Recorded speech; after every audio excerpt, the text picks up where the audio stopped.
Hello everyone.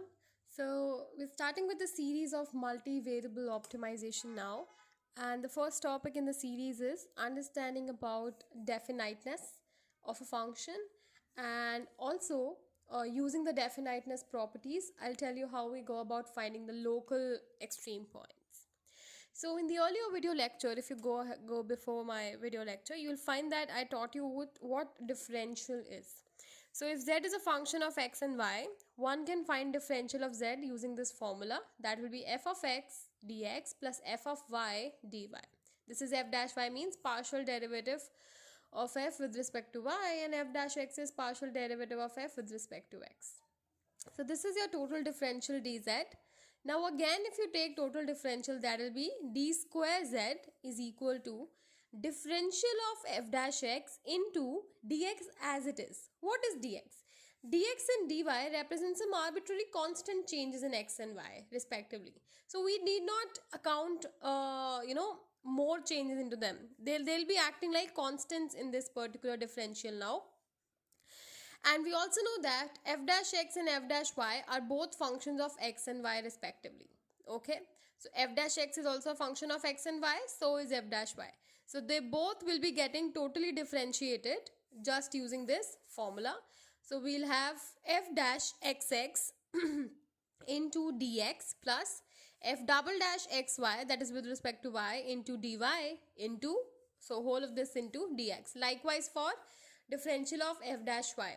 Now if you rearrange the terms, you will come at this, that is f double dash xx into dx square plus 2 times f double dash xy.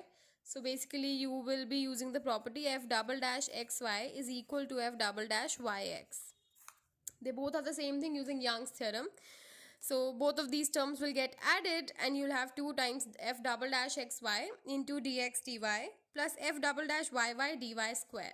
Now this is a quadratic equation of the form a x square plus bx plus c, such that your a is this term. This is your, so basically I'm considering that dx is the x and b is this entire term and c is this. Okay, and we also know that from the knowledge of quadratic functions, that in a quadratic function which is continuous and differentiable, ax square plus bx plus c would mean that if a is less than 0, we have a maxima, and if a is greater than 0, we have a minima. So from here you get one catch, that this particular second order differential is going to help you with some of the properties. Okay, so let's start building upon them. I can rewrite that d square z in matrix form like this, and I can rename this f double dash xx as a and f double dash xy as b and f double dash yy as c. Okay, so I'm naming these three things with a, b and c, and such that dx and dy could be u. So this equation gets transformed to au square plus 2buv plus cv square. So in this format, if you substitute for all of these, you shall have au square plus 2buv plus cv square. This can further be written like this. Now this particular matrix A, B, B, C is of my very utmost, is of my utmost interest. We call this matrix as the Hessian matrix, and using this Hessian matrix, some properties are lined up as follows. So this is your Hessian matrix H, and the determinant would be AC minus B square. So now these are the set of criteria established with respect to the sign of d square z. So your d square z will now have some different names: positive definite, negative definite, and so forth, depending upon the sign of this Hessian matrix determinant. So let's see. First is when the determinant is positive, and there could be two more cases with respect to the determinant being positive, that a could be positive and a could be negative. When a is positive, determinant is also positive, then your d square z, which is this form, also is positive. So with a positive and this determinant positive, d square z is positive, and we call it with some special name, positive definite. However, if A is negative but determinant is positive, you call it negative definite. Okay. Now, secondly, both of these cases could appear in weak inequalities. If they appear in weak inequalities, we just add one more word, semi. So with A positive, determinant positive, along with a possibility of being equal to 0, they would become positive semi-definite.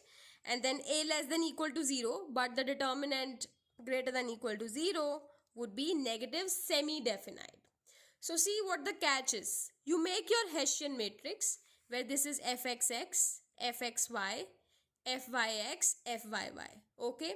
And then you look at the sign of A, then you look at the sign of the whole determinant. So if both of these signs starting from A being positive, okay, so starting from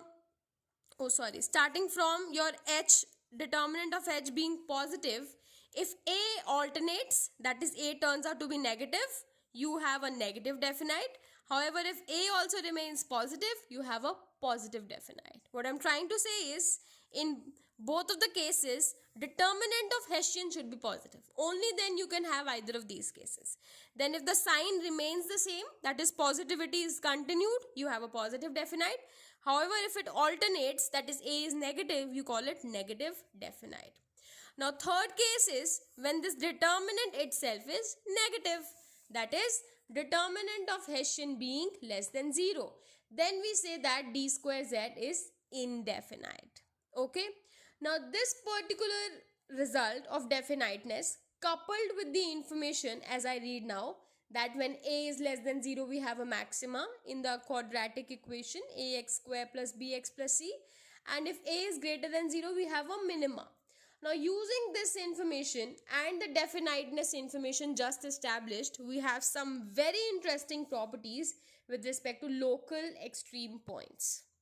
Now, if f of xy is a function with continuous partial derivatives of the first and second order in a domain S, and let x0, y0 be an interior point of S. So, there is a fixed domain S and x0, y0 is an interior point, okay? That is a stationary point for that particular function f. Then, step 1, you make your Hessian. And in Hessian, what do you have?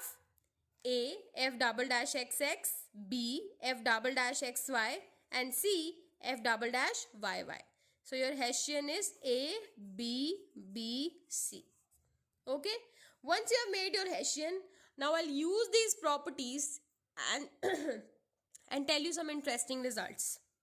Number 1, if you have positive definiteness, that is this case, when d square z is positive as a result of determinant positive and A positive, then you say that the point x0, y0, which came out to be stationary, is a point of local minimum. So that's like this. So when you have a positive definite, you have a local minimum. Okay? However, this extreme point, that is local extreme points, are occurring only at the stationary points. So make sure that you have stationary points also.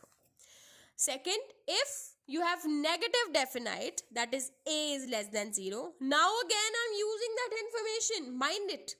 That information of quadratic equation ax square plus bx plus c having a maxima when A is negative and a minimum when A is positive is now being used. See, now when A is negative, you will have a local maximum point. That is going to look like this.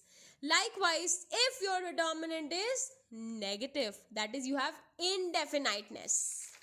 So if your determinant of H is negative, that is d square z is indefinite. I did not write, did I? So this is a case of indefinite. Then we say this stationary point x0, y0 is a saddle point. Saddle point is neither max nor min. Why so? Because if you look at this point, so this is how saddle points look like. It's more of a shape of sprinkles. If you ever had sprinkles, or sometimes Lays also have that shape. So chips usually have that shape, that from one side, let's say if this is x-axis, this is y-axis, this is z. So from x-axis point of view, you see that this function has a minima. But from y-axis, if you view, this function will look at you as it has a maxima over here. So such a function which has neither max nor min, okay? So that scenario is known as a saddle point, okay? Now, fourth case could be when determinant is 0. That is AC minus B square is 0. Then we say that no conclusion can be drawn and you need further analysis. The point that is stationary could be max, could be min, or could be a saddle point. Okay. So, please note that these conditions 2, 3 and the first one just established, this one, are all sufficient conditions for local maxima and minima. Okay. Now, what is the necessary condition? Necessary condition is to have a stationary point. That is this. So, necessary condition or the first order condition is a stationary point of f, that is first order derivative with respect to x at the critical point x0, y0 should be 0. Likewise, the derivative with respect to y should be 0. Now, we'll do quick questions. Determine the local extreme values of the following. Function is xy square plus x cube y minus xy. So what you will do? You'll find out first order partial derivative with respect to x and with respect to y. And then what you will do? You will put it equal to 0 because we need to find the first order condition. So FOC, first order condition, requires that we put both of these equal to 0, which I do it over here, and I'll boil down to two different scenarios. Y equals to 0 and 3x square plus y minus 1 equals to 0, and from here x equals to 0 and 2y plus x square minus 1 equal to 0. Now these two scenarios can give me four combinations. One, this and this, this and this, this and this, and then this and this. Okay. So I've taken all these four cases right in front of you, and then by solving, so first one is x0, y0. What I want xy combinations of my stationary points. Okay. We're no longer dealing with functions of one variable. We're dealing with functions of two variables. So if I am looking for stationary points, I'm looking at a coordinate of x and y both. So case 1 has a full coordinate x0, y0. Case 2, when x is 0 but 3x square plus y minus 1 equals to 0. So what you will do? You'll put x equals to 0 and solve for y. So y will come out to be 1. So second stationary point is 0, 1. Likewise, I found out from case 3, it will be 0 plus minus 1. So it has given me two stationary points, that is x1, y0 and x minus 1, y0. Last case was when both of these equations are put equal to 0. So I have plugged out y from each of these, equated them, found out x to be plus minus 1 upon root 5. And then for each of these x, I have found out the y. So if x is 1 upon root 5, y will be 2 upon 5. And if x is minus 1 upon root 5, y is going to be 2 upon 5. Now all of these four cases have given me stationary points like 0, 0, 0, 1, 1, 0, minus 1, 0. And then 1 upon root 5, 2 upon 5, minus 1 upon root 5, 2 upon 5. Now all of these points will be put into second order conditions for my function. Okay. So I have here, what is second order condition? Second order condition or the sufficiency condition requires that I need to check the sign of A and the determinant A C minus B square. So I need to check both of these signs. So let me find out A and AC minus B square first. So A is f of xx, and that will come out to be 6xy. If you differentiate this f of x, f dash x with respect to x, this will come out to be 6xy, sorry. Likewise, f of xy will be differentiating this with respect to y. It will be 2y plus 3x square minus 1. So that's here. Then fyy will come out to be 2x, which is differentiating this with respect to y. It will be 2x. Once you have ABC, you make this classification table. Always remember, in functions of one variable also, where we had to find out local max and min, what did we used to do? We used to make a sign diagram, and then we used to check that okay, in the neighborhood, what is the sign of f dash x? Understood? Likewise, in case of functions of many variables also, so we are dealing with functions of two variables in simple, what we will do, we'll again make a classification table. So in column 1, you'll put the points, then you'll put A, B and C. That is, you will evaluate this A, B and C at each of these points. Then find AC minus B square. Then depending upon sign of A and AC minus B square, you will classify, because you need to remember this. This be remembered. So if A is positive, AC minus B square is positive, what you will have? You will have positive definite, that is local minimum. And if A is negative, AC minus B square is positive, you will have a local maximum. Likewise, if the determinant is negative, you will have a saddle point. However, if determinant is 0, you can say, we don't know, we need to do something else.